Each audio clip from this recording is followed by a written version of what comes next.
With every agent or character-based game, there is always one role that people hate to play. In MOBAs like League of Legends, it's normally support. With Valorant, it's smokes.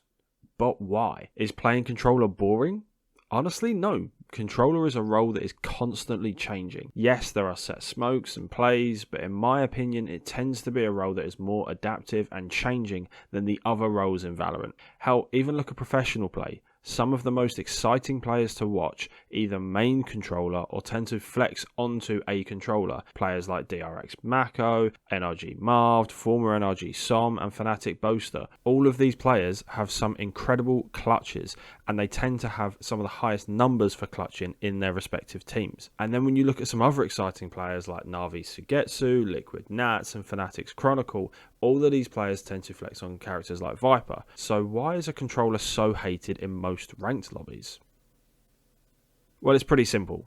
You lot suck at controller. But before we get into the video, if you are new around here, my name is John and I'm your low rank guru, giving you all the tips and tricks you need to progress from low ranks as someone who's actually been there and done that, rather than someone who has basically been immortal on Radiant since episode 1. If you are looking for tips and tricks videos, VOD reviews, esports and general Valorant news and updates, you should hit the subscribe button and ring that notification bell. And if you end up finding this video useful, drop it a like so I know what works for people and what doesn't, and I can continue making great videos for you guys. So why do you guys suck at controller? I think the first reason that people tend to struggle with this role is that they don't actually understand what a controller does or why its role in a team is important. I think everyone understands that smokes are good and helpful, but not really understanding why to the point where they can do it themselves. Which is why I think you see people who have been forced into playing controller or are trying it for the first time tend to throw smokes that are either misplaced at the wrong time or end up being helpful for the other team rather than your own. Smokes should be used mainly for two things. One, to deny intel to the opposition, and two, to cut up the map into a more manageable area for your team to attack or defend into. So how and why is denying intel important? Firstly, just the fact of preventing the opponents from seeing how many players are in one space if they are pushing or retreating and how close they are to their own team can massively throw team communication as well as their readiness for a fight. A great example of this is on Lotus. You will see high ranked players or controller mains, when they're on attack, use some form of smoke to cut off the line of sight between rubble and ledge on A main, making it difficult for defenders to tell if people have pushed out A main or not. Because of the smokes, players can assume that they've snuck round to rubble, or it could be a fake.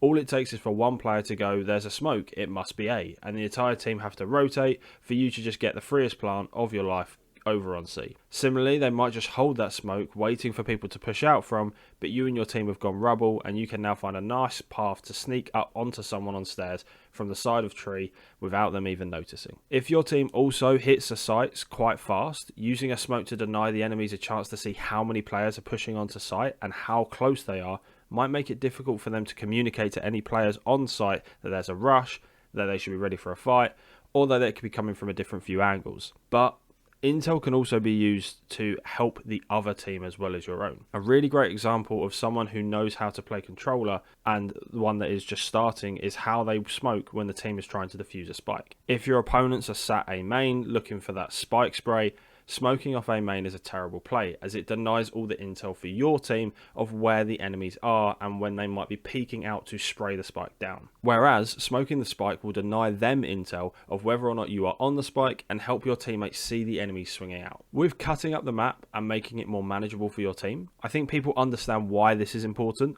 Most players see a smoke and don't push through it or will move from where they currently are. Placing smokes can put people out of position or just grant some map control for your team to push into without having to hold a multitude of different angles or really use a lot of util. It makes clearing sight and areas of the map a lot easier by pushing defenders off their angle, forcing them away from certain power position, but also makes defending and holding positions a lot easier when you only have to watch for people to push out of a smoke from one spot rather than the potential of them pushing from different points out of one choke. But the one bit that I think a lot of new controller players struggle with is how quickly these smokes can be used by the opponents to take an advantage.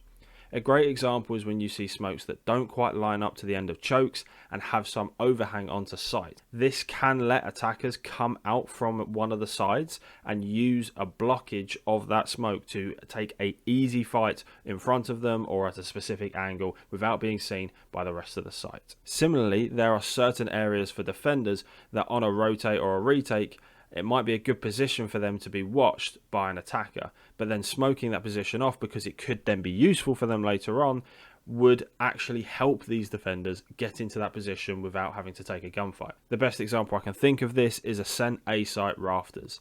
You see a lot of people throw a smoke almost in the middle of rafters, but this can allow teams to take space on rafters, swing out by the far end, and contest main whilst not being visible from generator or switch, or even jump down from rafters to generator without being seen by someone who's holding A main. So with both of these things in mind, when you next play controller, have a think about what your smokes are actually doing. Are the enemies already on site?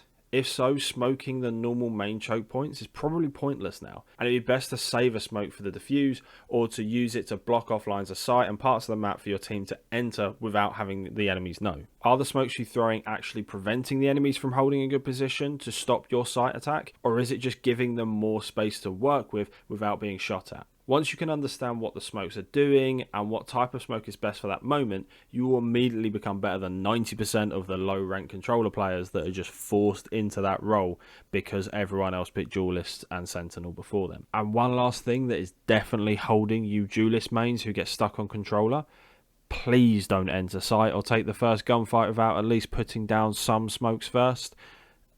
Just don't. Now, I feel like I already can hear the comments. I know I haven't gone through a lot of the other bits about being a controller, like their other abilities, but hey, smokes are the one thing that every single controller has, and it's the big focus point of this video.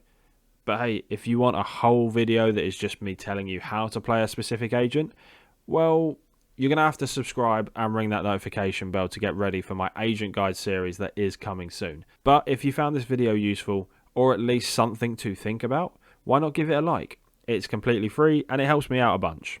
But anyway, thanks for watching guys, and see you in the next one.